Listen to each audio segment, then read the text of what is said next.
Winter held the frontier in a grip so cold it felt like time itself had stopped breathing.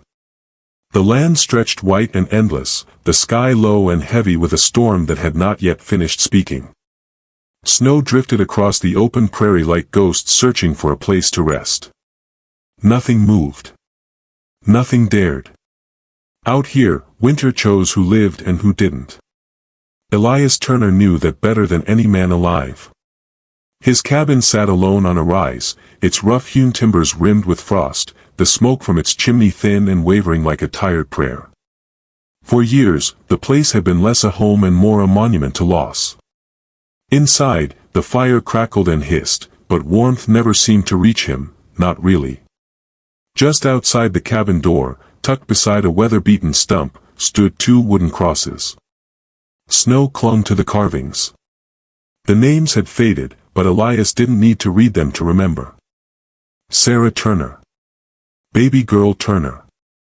2 lives gone the same bitter night. He paused in his chores, tightening the scarf around his neck as the wind howled past the eaves. Winter always pulled him back into old grief, quiet, cold, and merciless. He pushed open the cabin door and stepped out into the storm, planning only to gather enough wood to last till morning. But halfway to the woodpile, something made him stop. A dark shape lay slumped near the stacked logs, too still, too human. Elias narrowed his eyes against the blowing snow. At first, he thought it might be a stray deer caught in the storm, but the outline was wrong. Smaller. Wounded.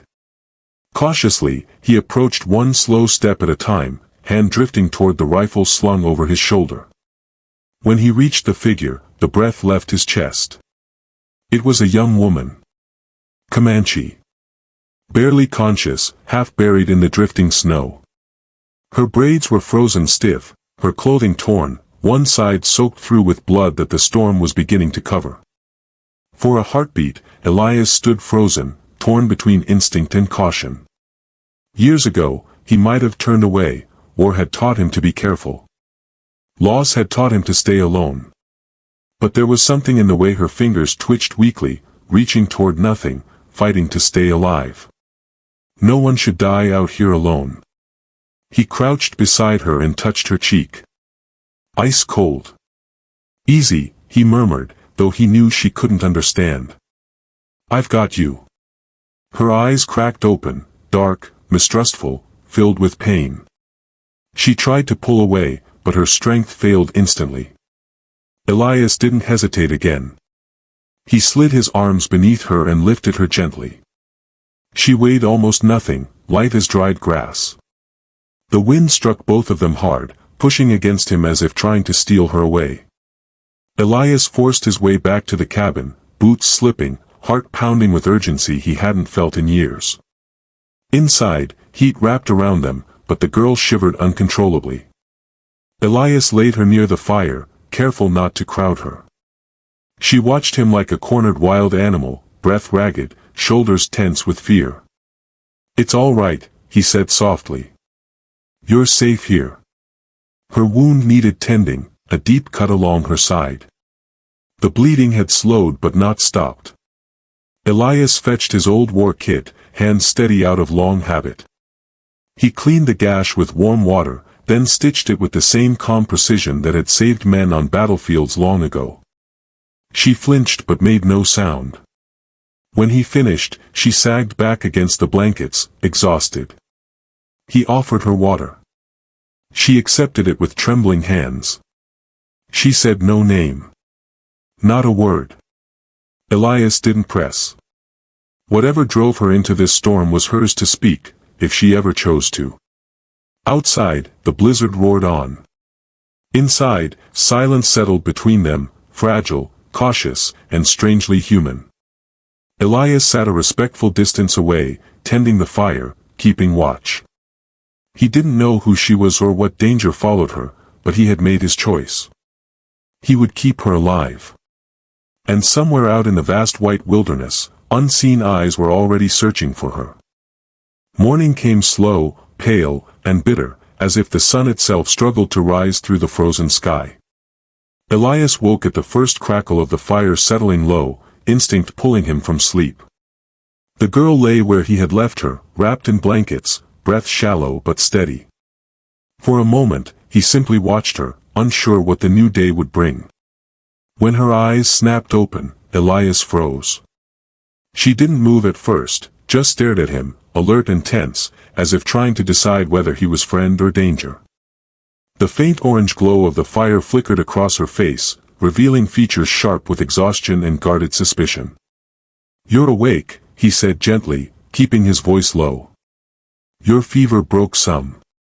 She didn't understand the words, not all of them, at least, but she understood tone. Still, it wasn't enough to ease her weariness. Her hand crept toward the sheath at her waist, empty. Elias lifted both palms in the air to show nothing was in them. "I took your knife only to keep you from rolling onto it. It's over there on the table.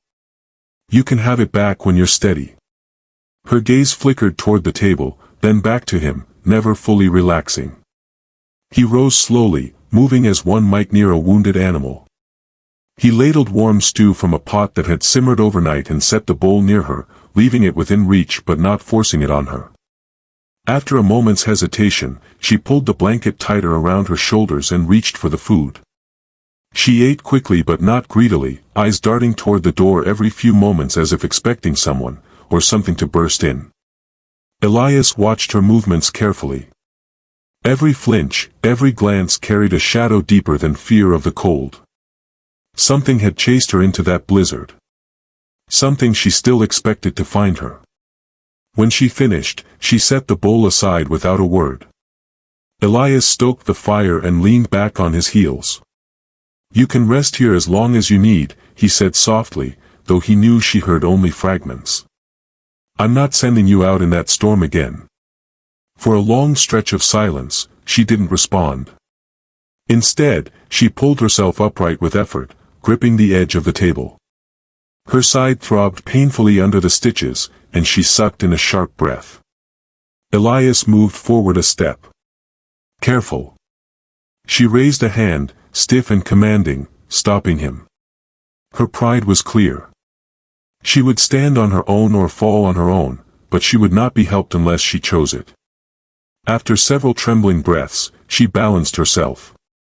She scanned the room, studying every corner, every shadow, every possible escape route. Only then did she allow her shoulders to settle, not relaxed, but no longer coiled as tightly. The wind outside moaned against the walls, a hollow, uneasy sound. Elias glanced toward the shuttered window. "Storm's dying," he murmured. "Tracks might show." Her head snapped toward him. She didn't understand the words, but she felt the weight behind them. She moved toward the door, slow but determined. Elias quietly blocked her path with one broad arm. "You go out there now, you'll freeze again," he said. "Or worse." She bristled, chin lifting with the spark of someone used to defending her independence. But then something shifted in her expression, fear mixed with exhaustion. Her eyes went to the window, scanning the tree line beyond it. Elias followed her gaze. "What are you looking for?" he asked. No answer. Only the tightening of her jaw. The silence between them grew heavy. Later that night, long after Elias believed she'd fallen asleep, he saw movement. She was awake, lying still but scanning the darkness through the narrow gap between the shutters. Whatever hunted her was still out there. Elias didn't speak. He simply added another log to the fire and settled into his chair, rifle resting upright beside him. He didn't point it out. Just kept it close. She watched that small act with sharp, calculating eyes. A man preparing to protect, not threaten. Outside, the wind eased. The world went quiet. Too quiet. Elias felt it in his bones before he ever saw anything, the sense that the land itself was holding its breath. Whatever had driven her into the storm, wasn't gone. The storm broke with a strange, brittle quiet, the kind that made every sound feel sharper. Elias stepped outside at first light, careful not to wake the girl. Snow glazed the ground in smooth, untouched sheets, except for the area behind the cabin, where something didn't sit right. Tracks. He crouched beside them, brushing frost away with a gloved hand. Not an animal. Human. Several sets, spaced with disciplined precision. And deeper still, half hidden by drifting snow, lay the faint imprint of a horse's hoof. Elias followed the path to the ridge above his cabin. When he lifted his gaze, his breath caught. Silhouettes, still as carved stone, lined the ridge. Figures on horseback. Dozens. They were spaced evenly, a ring of shadows watching from above. Elias felt neither panic nor surprise. Only the cold tightening in his chest that came from understanding. The girl had not been running from the storm alone. He turned slowly and walked back to the cabin, snow crunching under his boots. Inside, the girl stood already, gripping the edge of the table for balance. She had sensed something, maybe the silence, maybe a presence she had known her whole life. Her eyes snapped to his. "You need to see something," Elias said, pointing toward the door. Her breathing changed, shallow, fast. She wrapped her blanket around her shoulders and stepped outside with him. The moment she saw the ridge, she froze. Her lips parted. Not in fear, though fear glinted there, but in recognition. She whispered a single word. "Tuma." "Father." Elias's stomach dropped. He didn't know Comanche, but he knew the tone of a daughter seeing someone both feared and needed.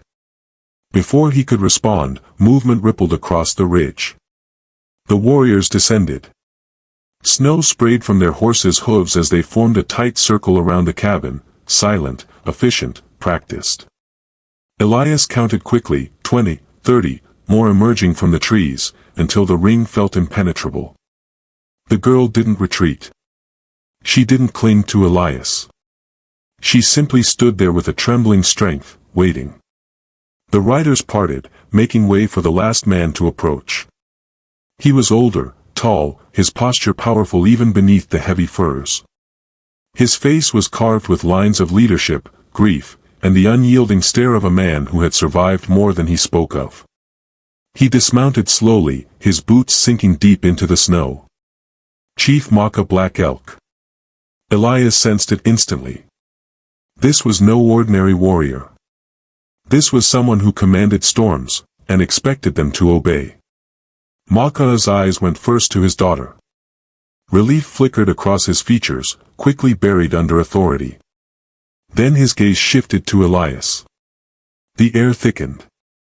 The girl stepped forward, gripping the blanket at her chest.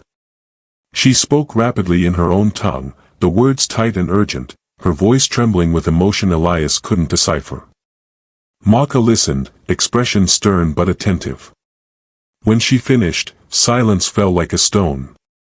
The chief spoke in accented English, harsh, clipped, every syllable heavy. "You found my daughter in the snow?" Elias swallowed. "Yes.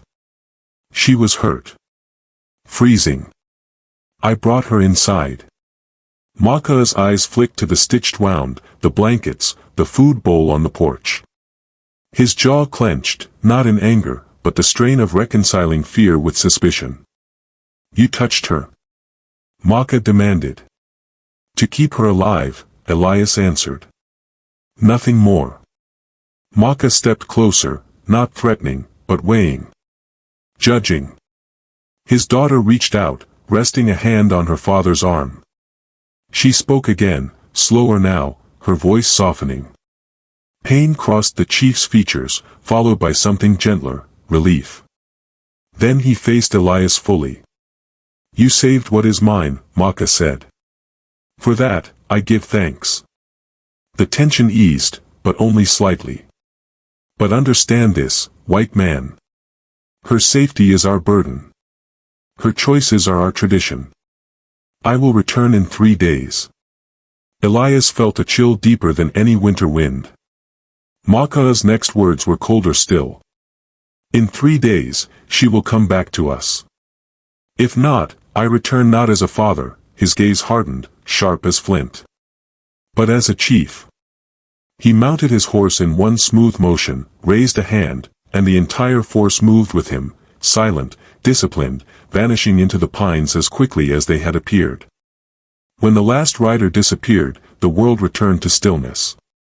The girl, Maka's daughter, looked at Elias. For the first time, real fear filled her eyes. Not of him. Of the choice she would soon be forced to make. The Comanche warriors disappeared into the trees as silently as they had come, their hoofprints fading beneath a slow drift of new snow. The world felt strangely hollow after their departure, too quiet, too still, as if the air itself waited for what would come next. Elias stood beside the young woman, both of them watching the last shadow vanish into the pines. When the woods finally swallowed the riders, she drew in a slow, trembling breath. Her shoulders sagged as though a taut rope had finally loosened. She stepped back inside the cabin, clutching the blanket around her. Elias followed, closing the door gently behind them. For a moment, they simply stood there, the fire crackling between them. He spoke first. 3 days, he murmured, more to himself than to her. 3 days until he returns. She watched his mouth as he spoke, trying to piece together meaning. She caught the tone but not the words. Her brow pinched with confusion and worry. Elias pointed toward the forest where the warriors had vanished, then held up 3 fingers. Her eyes widened. She understood that well enough. She lowered herself onto the stool by the fire, exhaustion catching up to her all at once. Elias poured warm broth into a tin cup and offered it to her without stepping too close. She hesitated, then accepted it with a small nod. As she sipped, her hand steadied. The color returned to her cheeks. Elias studied her carefully, not intrusively, but with a growing respect.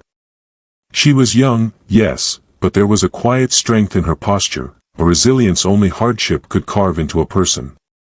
When she finished, she set the cup aside and pointed at her chest. "Lensa," she said softly. Elias paused, then repeated, "Lensa." A faint smile pulled at her lips. Her real name, finally spoken now that trust had begun to sprout between them. He tapped his chest in return. "Elias." She repeated it carefully, the syllables soft in her accent. "Elias." Her voice, though still quiet, held more steadiness than before. The day stretched on with a slow, uncertain warmth. Lensa insisted on moving around the cabin, testing her strength despite the pain in her side. Elias tried to stop her, but she brushed his concern aside with a stubborn wave. Pride, it seemed, was something they shared. She found his coat hanging by the wall, worn, frayed at the edges, the lining torn. With a steady hand, she settled cross-legged on a blanket and began to mend it with the needle and thread she found in a small wooden box. Elias watched from the stove, arms crossed lightly. "You don't have to do that," he said. She didn't understand the words, but she understood the tone. She looked up, held his gaze for a long moment, then returned to her sewing with gentle determination. Later, Elias led her outside to tend the horses. She approached them cautiously at first, whispering soft Comanche words under her breath. The mare flicked an ear, then nudged her hand. Lensa smiled, a small, fragile thing that warmed the air more than the winter sun. When they returned inside, Elias gestured toward the wooden crosses beyond the window. He didn't speak, he didn't need to. Lensa followed his gaze, then looked back at him. She touched her own chest, a gesture of shared sorrow. Loss recognized loss. The fire warmed the cabin, but Lensa's presence warmed something even deeper. For the first time in years, the silence inside those walls didn't feel like a shroud. As evening settled, Lensa hummed quietly while tidying the few belongings Elias kept. The melody was simple, soft and rhythmic, carrying the cadence of her people. Elias sat by the fire, listening. The tune wrapped around him like a memory he had never lived but somehow understood. When she finally met his eyes across the room, something unspoken passed between them, gratitude, safety, the fragile beginning of trust. But beneath that new warmth was a shadow neither of them could ignore. 3 days. 3 days until her father returned, not as a desperate man searching for his wounded daughter, but as a chief prepared to reclaim what was his, or judge the man who sheltered her. Morning came with a gentle hush, the kind that followed heavy storms. Light filtered through the frost-coated window, soft and pearly. Elias stirred the fire back to life, the crackling sparks breaking the stillness. Behind him, Lensa slept curled beneath the blankets, one arm resting protectively over her healing side. He paused to watch her breathing, steady now, no longer labored. The harshness that had stamped itself into her face when she first woke had softened. Yet even in sleep, she carried the tension of someone who had lived too long in danger. Elias stepped outside to split more wood. The cold bit at his skin, but something in him felt lighter, as though the cabin finally held more life than sorrow. When he came back inside, Lensa was awake, sitting near the fire and warming her hands. She glanced at him, then at the tools by the door. With a determined set of her jaw, she stood and walked toward the small pile of furs he kept folded on a shelf.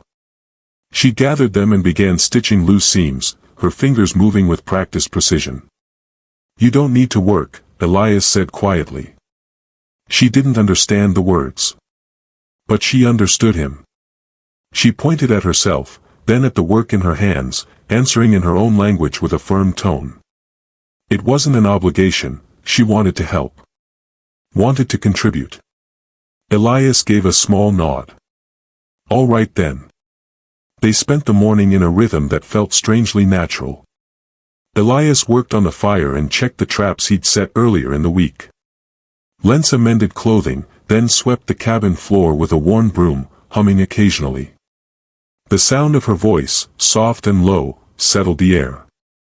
When Elias stepped out to tend the horses, Lensa followed. She moved slowly, careful not to pull at her stitches. The horses greeted her with curious snorts, and she stroked their necks, whispering in Comanche, gentle words that soothed the animals until they stood still as stones. Elias watched her with quiet admiration. Strength, he thought, wasn't always loud. Sometimes it was this, a wounded girl standing in the cold, humming to horses and refusing to be broken. Afterward, she handed him a small wooden comb she'd carved from a scrap she found near the firewood pile. Elias blinked in surprise. "For me?" he asked. She nodded, looking both proud and shy. He ran his thumb over the smooth grooves. "Thank you," he said. "It's really fine work." She didn't understand the words, but she understood his gratitude. Her smile was faint, but genuine. The afternoon passed peacefully, almost dangerously so. Elias knew the feeling well, the deceptive calm before something inevitable. Lensa seemed to feel it too.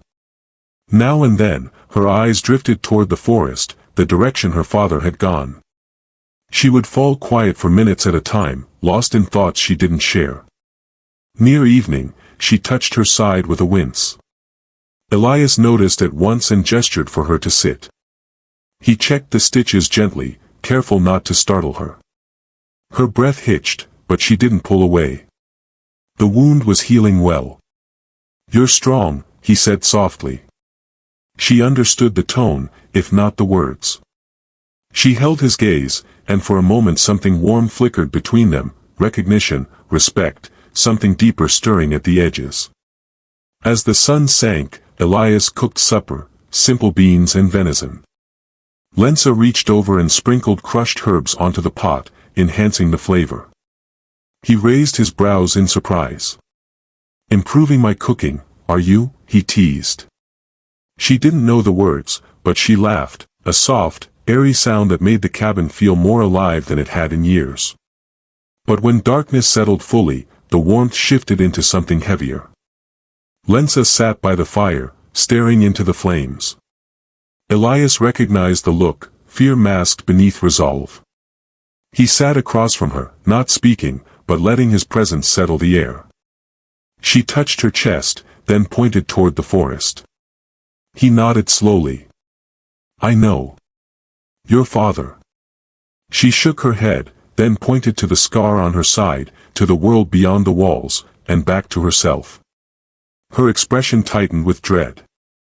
She wasn't afraid of her father. She was afraid of the men who had wounded her, the ones waiting for her return. Elias felt a cold knot form inside him.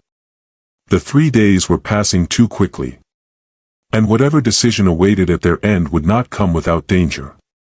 Lensa looked at him then, her eyes searching his, asking a question she didn't need language to express. Would he stand with her? Elias didn't answer out loud.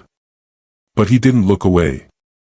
The storm had passed entirely, leaving a brittle calm that made the world feel smaller, closer, and somehow more dangerous. Snow lay thick on the ground, glinting in the early light, and the air was sharp enough to make lungs ache. Elias stood by the cabin window, hands clasped around a mug of steaming coffee, eyes scanning the distant tree line. The silence was deceptive. He knew it, the kind of stillness that warns a man to expect confrontation.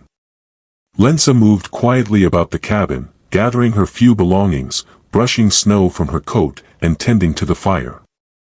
She no longer flinched at his presence. Instead, she moved with a quiet determination that made Elias both proud and uneasy. She was healing, physically and, he hoped, emotionally, but the looming shadow of her return to her tribe weighed heavily on them both. Elias walked toward the door, stopping to check the rifle propped against the wall. His fingers traced the worn stock, memorizing its weight. If Maka returned hostile, if the men who had once tried to claim Lensa by force came with ill intent, there would be blood. He would not allow the girl he had saved to be harmed again. Lensa met his gaze, reading the tension in his posture. She didn't flinch, didn't shy away. She understood, in ways he could not fully explain, that they faced a danger together. Her hands rested lightly on the edge of the table, fingers brushing over the scratches in the wood. She was silent but resolute. If she had to choose between exile and returning to the men who had hurt her, she would stand firm, even if it meant facing the unknown alone. Elias moved back to the fire and stoked it, sparks dancing into the room. His mind raced through possibilities, strategies. He had lived long enough to know that honor demanded action as well as restraint. He could fight, but it would be better to prove his worth in the eyes of her father rather than shed unnecessary blood. The hours stretched slowly. Lensa cleaned the cabin methodically, humming low Comanche tunes as she worked, a ritual that steadied her nerves. Elias occasionally glanced toward the door and the ridge beyond it, the place where the warriors had circled the cabin days before. He knew the test of courage and trust was coming. And with it, the outcome of everything they had begun to build, safety, warmth, and something neither had dared name. As twilight approached, the first shadows of horses appeared among the distant pines. Elias tightened his jaw. The movement was deliberate, measured. Not chaos. Not attack. But presence. The Comanche were returning. Lensa turned, her dark eyes meeting his. She gave a small nod, a silent promise that she would face whatever was coming without fear. Elias could see the tension in her shoulders, the resolve that refused to bow. She would not go back to those men who had wounded her. Not willingly. And he would not leave her to face them alone. He picked up his coat, checked the rifle one more time, and walked toward the door. The air outside was icy and still, the snow reflecting a muted light. He and Lensa stepped onto the porch together, the distance between them measured in unspoken trust. The cabin behind them was no longer just a shelter, it had become a place of quiet transformation, where grief and fear had begun to give way to connection. The world beyond the cabin was waiting, unforgiving as ever. But Elias and Lensa were ready. Not because they were unafraid, but because they understood each other in ways that transcended language. She was no longer just a girl he had rescued. She was someone who had begun to trust him, someone whose courage inspired him to rise beyond grief and isolation. The storm's aftermath had cleared the sky, leaving the world cold but bright. The horizon shimmered with the promise of confrontation, of judgment, and perhaps, if fortune favored them, of mercy. Elias tightened his grip on the rifle and glanced at Lensa. Together, they would face whatever came next, not as two lost souls, but as allies forged by hardship and shared humanity. And somewhere deep in the silent snowfields, the shadow of the past waited, but so too did the glimmer of what could be, a test of honor, courage, and the unspoken bond growing between a man and the girl he had sworn to protect. The sound came first, not a shout, not a gallop, but a measured crunch of hooves against the snow. Elias and Lensa had been waiting at the edge of the clearing, eyes scanning the ridge, ears straining against the quiet. And now, emerging from the pines like ghosts born of winter, the Comanche returned. But this time it was different. They rode in a single, solemn line, no circling, no war cries. The horses' hooves sank deep into the crusted snow, leaving even tracks etched with deliberate care.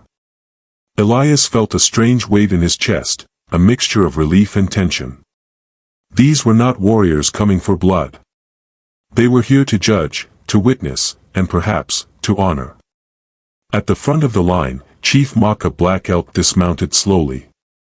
His eyes, sharp and unwavering, scanned the cabin and its small clearing. Elias stepped forward instinctively, keeping his hands visible. Lensa remained close to him, her posture firm, yet calm.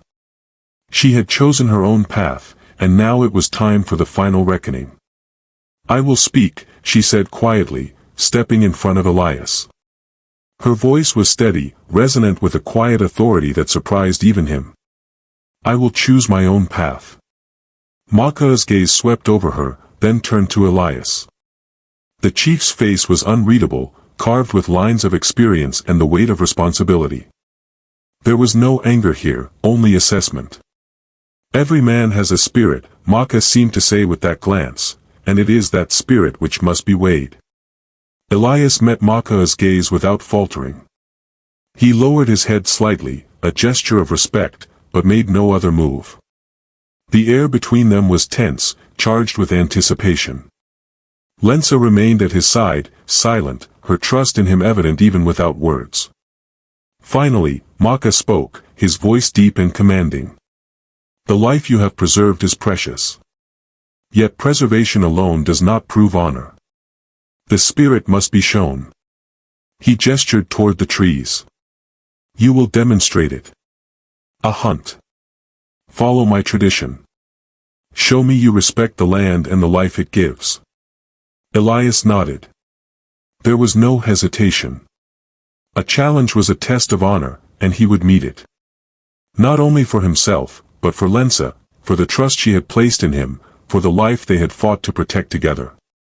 The two men moved into the pines, Lensa watching from the edge of the clearing, the winter light glinting on the snow around her. The forest was silent except for the distant sound of their boots and the occasional snap of a branch. They tracked a lone deer, careful to leave minimal trace, moving with patience, observation, and restraint. Every step was measured, every decision deliberate. At last, Elias aimed. He steadied himself, mindful of the wind, the slope of the land, and the life before him. His finger squeezed the trigger slowly, and the shot rang clear, sharp, but merciful. The deer fell instantly, clean, respectful, without waste. Maka's eyes met Elias's. In that instant, judgment passed without a word. The chief's stance softened, tension easing from his shoulders. He nodded once, almost imperceptibly, a quiet acknowledgement that honor had been shown, that restraint and integrity were present in the man who had sheltered his daughter. Elias exhaled slowly, lowering the rifle. He felt a weight lift from his shoulders, a tension he had carried since the first moment he lifted Lensa from the snow. The challenge had been met, and he had proven not only skill but heart. When they returned to the clearing, Maka did not immediately speak. He approached Lensa, placing a steady hand on her shoulder. There was no command, no coercion, only respect and acknowledgement of the choice she had made. "You leave my lodge," Maka said quietly, his voice carrying across the snow, "but never my heart." Lensa's eyes glimmered, and she met Elias's gaze. Relief, gratitude, and quiet triumph shone in her expression. The chief mounted his horse, and the line of riders melted into the forest, leaving the cabin and its occupants in the still, cold light of winter. Elias turned to Lensa, watching the last shadows disappear. No arrows had flown. No blood had been shed. Yet something had changed forever. The world outside remained harsh, the snow relentless, but inside the cabin, a place that had been a tomb just days before, life stirred again, quietly, gently, and with the promise of something new. The forest fell silent once more. The Comanche had vanished into the snowy hills, leaving behind only the faint imprint of their horses and the echo of honor met. Elias stood at the edge of the clearing for a long moment, watching the last shadows fade, his hands resting on the worn rifle. Relief coursed through him, deep and steady, but it was tempered by exhaustion. 3 days of tension, fear, and waiting had ended, and the burden of vigilance finally eased. Lensa stepped beside him, her breath visible in the cold morning air. The snow had softened around her boots, and she walked with a lightness that spoke of both relief and tentative freedom. She looked at Elias, eyes dark and glimmering, and for the first time in what felt like a lifetime, her expression held no fear. Only trust, and something that had begun to blossom quietly between them. He lowered his rifle and met her gaze. Words were unnecessary. In the silence, they both understood the weight of what had passed, the life saved, the honor proven, the choice made. The world outside remained harsh, as it always would, but the storm had passed, and with it the immediate danger. Inside, though, a warmth had taken root, a fragile beginning of life beyond grief and fear. Together, they returned to the cabin. The fire had burned low but not out. Elias added wood, coaxing the flames higher. The light flickered across the walls, casting long, golden shadows that danced over the rough timbers. It was a small, simple warmth, yet it felt like a sanctuary. The cabin that had once been a tomb, lined with sorrow and memory, now held life again. Lensa removed her coat, hanging it carefully by the door, and moved to the hearth. She knelt beside the fire, her hands outstretched to soak in the heat. Elias watched her, noting the subtle lines of tension in her shoulders softening, the faint, fragile smile tugging at her lips. He realized then that she had brought more than herself into the cabin. She had brought hope, resilience, and a quiet light that he had thought lost forever. "Dinner," Elias said, voice low, almost shy in its simplicity. He gestured toward the small pot still simmering on the stove. Lensa smiled, a small, genuine expression, and helped him set the table. There was no rush, no urgency, just the peaceful rhythm of shared tasks, a kind of harmony neither had expected to find in the frozen frontier. When they sat, the fire crackling between them, Elias glanced toward the window, where the snow stretched white and endless. The world outside remained unforgiving, yet inside this little cabin, warmth and trust held sway. He poured them both a cup of hot broth, and Lensa lifted hers in a quiet gesture of acknowledgement. No words were necessary. They ate slowly, each bite simple, yet each meaningful. The silence between them was comfortable now, layered with the understanding of shared experience, of lives intertwined through struggle, courage, and compassion. Lensa hummed softly again, a tune that carried the cadence of her people and the promise of continuity beyond fear. Elias listened, the sound wrapping around him like a balm. Afterward, they settled near the fire. Elias leaned back, letting the heat seep into his bones. Lensa reached over and took his hand lightly. He didn't flinch. The gesture was small, yet it carried more than words ever could, trust, gratitude, and perhaps the first stirrings of something tender between them. Outside, the wind whispered through the snow-covered trees, the frontier cold and unyielding. But inside the cabin, a fire glowed steadily, warm and unwavering. Two souls, once lost to grief and fear, now shared the beginnings of a life neither had expected. They had come through winter, storms, and the judgment of a proud and powerful chief. They had survived, and they had found one another. Elias and Lensa sat together, watching the flames dance, their breath mingling in the warmth of the cabin. Beyond the walls lay hardship and uncertainty, but within, there was trust, there was safety, and there was hope. The frontier could remain harsh, unforgiving, and wild. But here, in this small, humble cabin, life and warmth had returned. And for the first time in years, both Elias Turner and Lensa could believe in a future, one they would face together. The fire crackled, sending sparks upward, and in the glow, two hearts, once lost, broken, and weary, found the fragile beginnings of love, trust, and a life reborn. If you enjoyed this story of courage and trust, make sure to like, subscribe, and hit the bell so you never miss a Wild West tale of love and honor.